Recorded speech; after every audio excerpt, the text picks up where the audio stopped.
Viva Voz, com Vera Magalhães.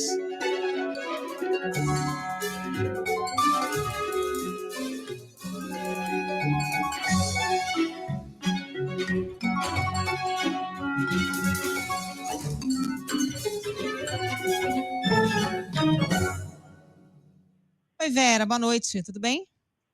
Oi, Carol, boa noite para você, para todos os ouvintes, para quem nos assiste também. Vera, hoje é dia de resumo da semana, mas para não perder o hábito, as sextas-feiras têm sido quentes, né? Começamos com o assunto de hoje, as revelações aí dos depoimentos dos ex-comandantes do Exército e da Aeronáutica.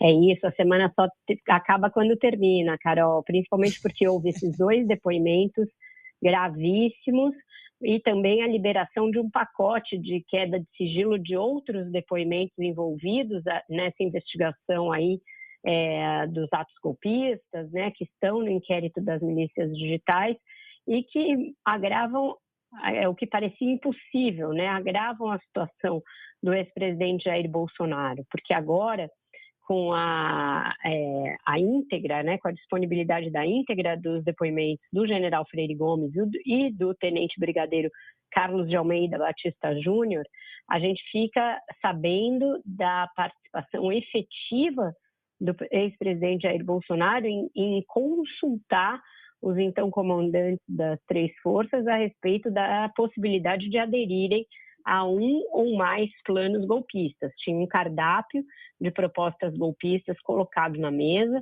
levado a Bolsonaro por diferentes interlocutores, e essas opções foram levadas aos comandantes das Forças Armadas em mais de uma reunião.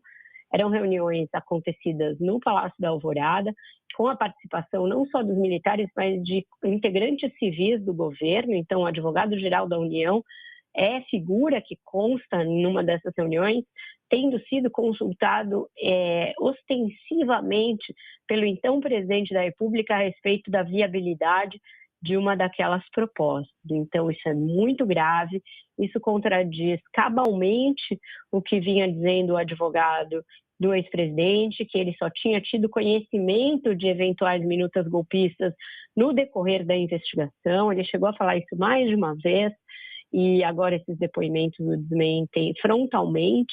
E tem algo de maior gravidade ainda, que é o fato de que o então o ex-comandante da Aeronáutica, Almeida Batista Júnior, diz que o general Freire Gomes chegou a textualmente dizer para o Bolsonaro que teria de prendê-lo se ele insistisse em uma daquelas possibilidades de golpe. Então, isso é bastante grave.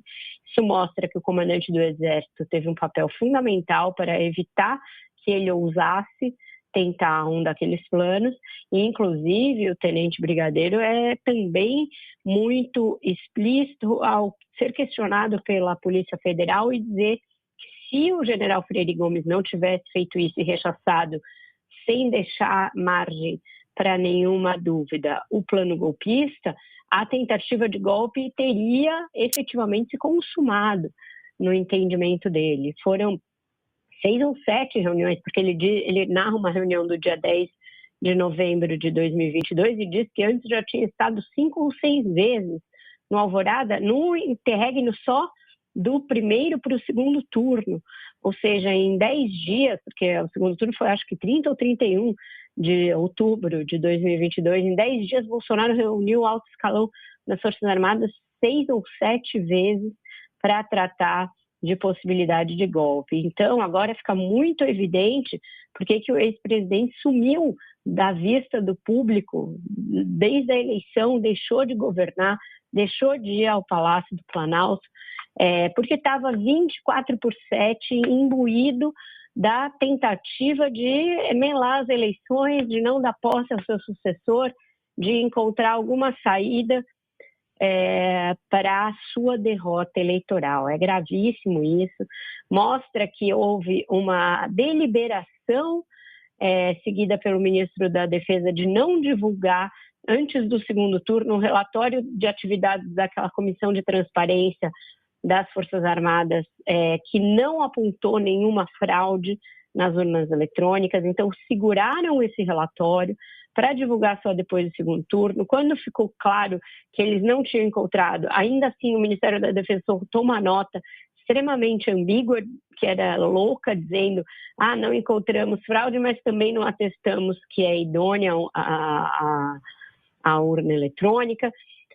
Então, quer dizer, é uma loucura. A gente viveu ali no limiar de um golpe de Estado no Brasil por meses, sem saber que isso estava acontecendo. O brigadeiro chega a contar que em dezembro de 2022, ele encontrou o general Augusto Heleno numa solenidade da Aeronáutica e teve de dizer ao general, de novo, em 16 de dezembro, que, olha, era melhor o presidente desistir porque não haveria apoio a nenhuma tentativa de golpe e que o general Augusto Heleno teria ficado perplexo, surpreso com essa informação. Então, você veja, Carol, o modo como essas pessoas estavam mergulhadas na ideia de tentar uma ruptura institucional no Brasil. Vera, realmente informações muito graves e, diante disso, quais são os próximos passos aí da investigação? Olha, ainda há muitas pessoas para serem ouvidas, testemunhos para serem cruzados, informações, inclusive datas, a serem checadas. Pelo que eu apurei hoje, com fontes da investigação, vão começar a chamar as pessoas que são citadas nesses depoimentos que foram liberados hoje.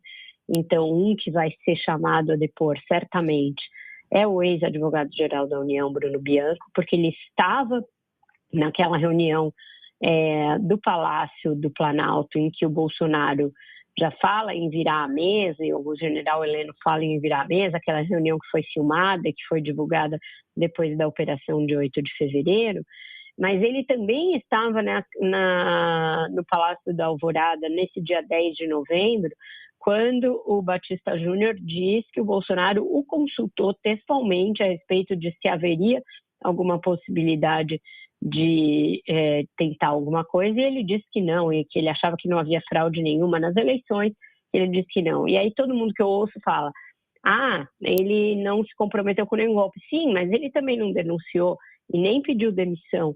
E, aliás, isso vale também para esses comandantes das forças. Eles desencorajaram o Bolsonaro, mas não denunciaram na época que isso estava sendo urdido, e também não comunicaram à Justiça Eleitoral, e também não pediram afastamento do comando, não fizeram nada, ficaram ali. Ao que consta, o general Freire Gomes ameaçou o Bolsonaro com uma prisão, etc., mas continuaram e passaram, inclusive, o cargo aos seus sucessores, sem dizer nada, sem fazer nenhuma alusão. Aí só foram mencionar mais de um ano depois da transição, quando foram chamados a depor. Então, acho que tem muita coisa a ser esclarecida ainda. Vai ter alguns militares que vão virar réus, isso é evidente, fica patente. O ex-comandante da Marinha certamente vai se transformar em réu.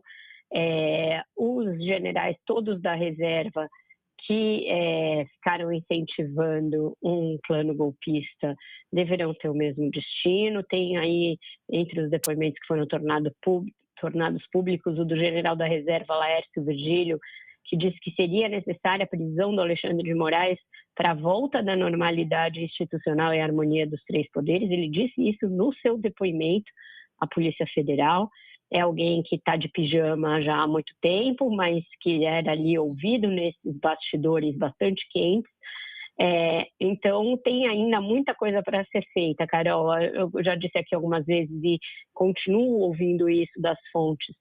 Ninguém vai queimar etapas, ninguém vai prender ninguém antecipadamente. O máximo que se quer é evitar muito ruído nessa fase aí delicada das investigações, mas o destino de alguns desses militares deverá ser o mesmo daqueles que perpetraram o 8 de janeiro e estão presos agora. Vera, diante desse cenário todo, dá para compreender melhor a decisão do presidente Lula de não fazer nenhum evento alusivo aos 60 anos do golpe de 64? Olha, ele desagradou bastante a esquerda com essa decisão, tem críticas aí de grupos de direitos humanos, o próprio ministro Silvio Almeida, ao que consta, não ficou satisfeito, mas na minha avaliação a decisão foi correta do ponto de vista de quem tem a obrigação de gerir o governo e tem a obrigação de manter as Forças Armadas ali dentro da legalidade e fazendo o seu papel. Tem toda uma tentativa do general Tomás, que é o novo comandante do Exército, e do ministro José Múcio, de acalmar os ânimos internos e de fazer com que os militares entendam que quem avançou ali no golpismo vai ter de ser punido, que isso é bom. Isso é bom para a própria institucionalidade das Forças Armadas, para a imagem das Forças Armadas.